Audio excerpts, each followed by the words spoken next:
Selamat datang di channel Cerita Cinta. Channelnya cerita cinta romantis. Disclaimer. Cerita ini hanya fiktif.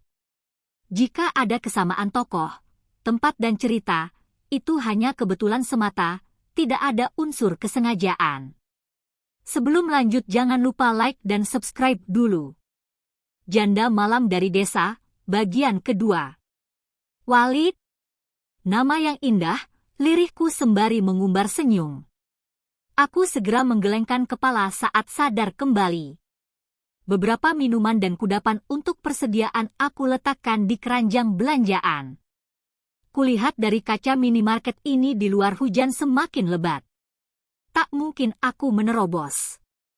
Kuputuskan untuk menunggu di dalam minimarket, seraya melihat-lihat barang yang sekiranya perlu sebelum ke kasir. Sampai 10 menit hujan tak juga berhenti. Justru semakin deras. Apa aku harus minta tolong Mas Tejo atau Mas? Oh, ya Mas Tresno. Aku bisa menghubunginya. Mana tahu nanti dia bisa membantu. Benar. Aku pun mengeluarkan ponsel dari tas. Nama Mas Tresno ku cari. Setelah ketemu, segera kutekan layar untuk memanggil. Saat sambungan telepon masih berbunyi, tut, hujan tiba-tiba reda.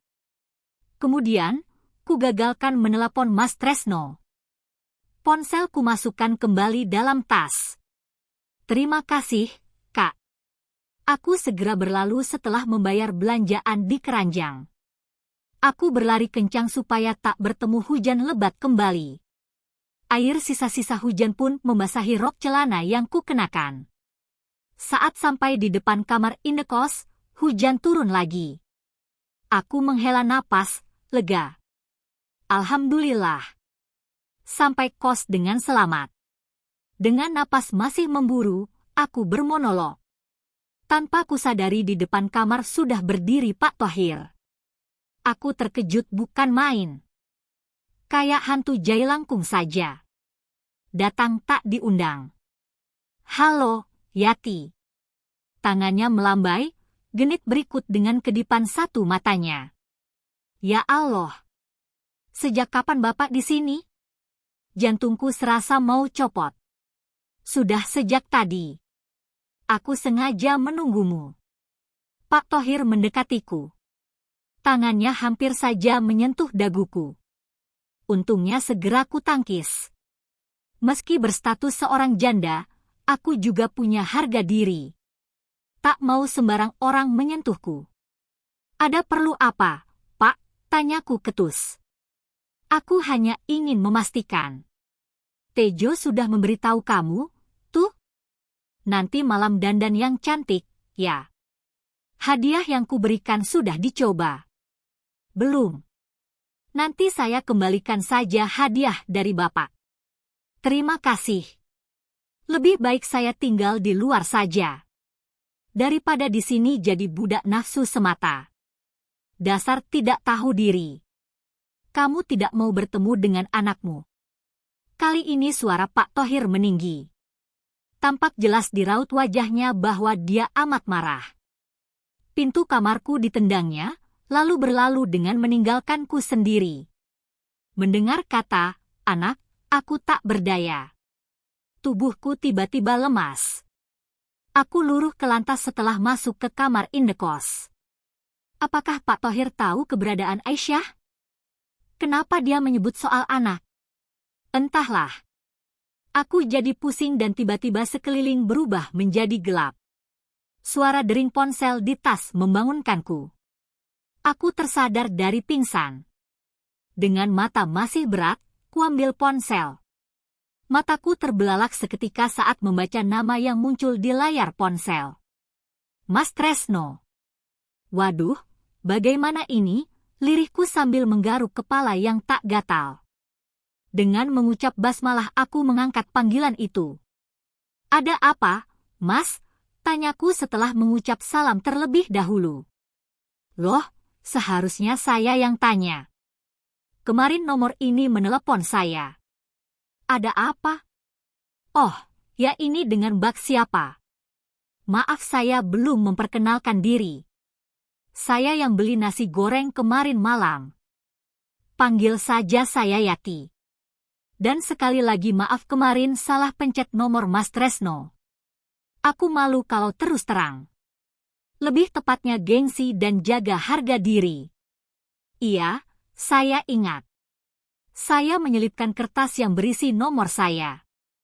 Berarti Mbak Yati menyimpan nomor saya di HP Mbak, ya? Terima kasih, Mbak. Dari ujung telepon terdengar suara tertawa ditahan. Aku tak menjawab. Hanya senyum sedikit. Entah terdengar atau tidak oleh Mas Tresno. Beberapa detik tak ada yang bersuara di antara kami. Aku memutuskan untuk mengakhiri percakapan di telepon. Tunggu dulu, Mbak. Ada apa, Mas? Sebenarnya aku agak sungkan jika harus berlama-lama bercakap dengan Mas Tresno. Namun, rasa penasaran mampu mengikis rasa itu. Mana tahu dapat voucher makan nasi goreng gratis, kan lumayan. Dasar pikiranku ini. Lama tak ada lanjutan suara Mas Tresno. Kenapa, Mas?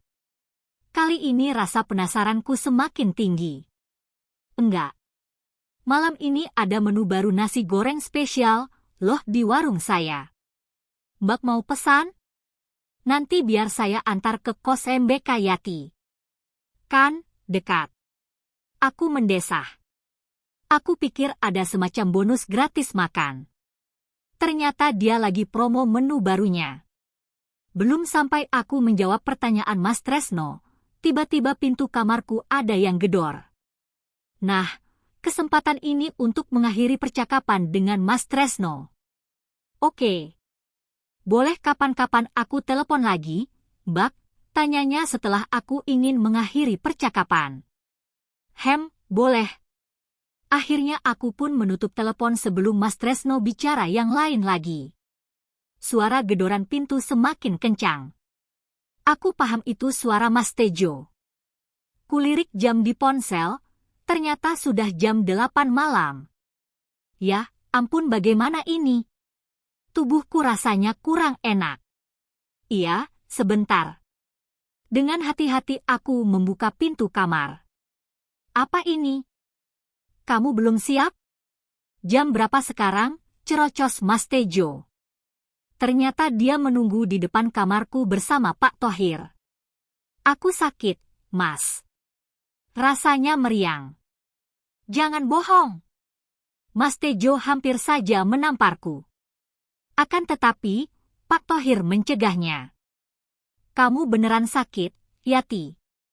Suara Pak Thohir seperti dibuat selembut mungkin. Aku jadi muak. Rasanya ingin muntah saja di sini. Aku mengangguk pelan. Pak Thohir menghela napas panjang. Tampaknya ada amarah yang berusaha diredam. Ya sudah, kamu istirahat dulu malam ini.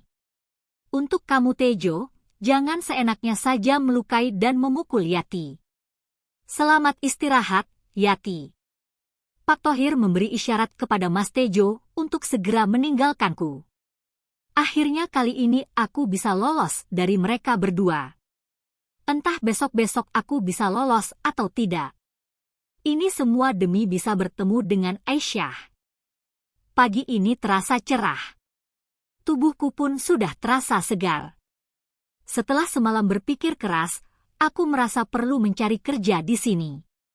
Uangku semakin menipis, padahal aku sudah berhemat semampuku. Kuputuskan pergi ke warung Mas Tresno. Mana tahu dia butuh karyawan atau setidaknya dia bisa membantuku untuk cari pekerjaan. Jam masih menuju ke angka 8. Suasana indekos masih sepi sekali. Ini kesempatan untuk cepat keluar indekos. Tak ada orang yang mengetahui. Alhamdulillah akhirnya aku bisa melewati gerbang indekos tanpa halangan. Rasanya seperti kabur dari penjara saja. Sampai di depan warung Mas Tresno, tampak bersambung.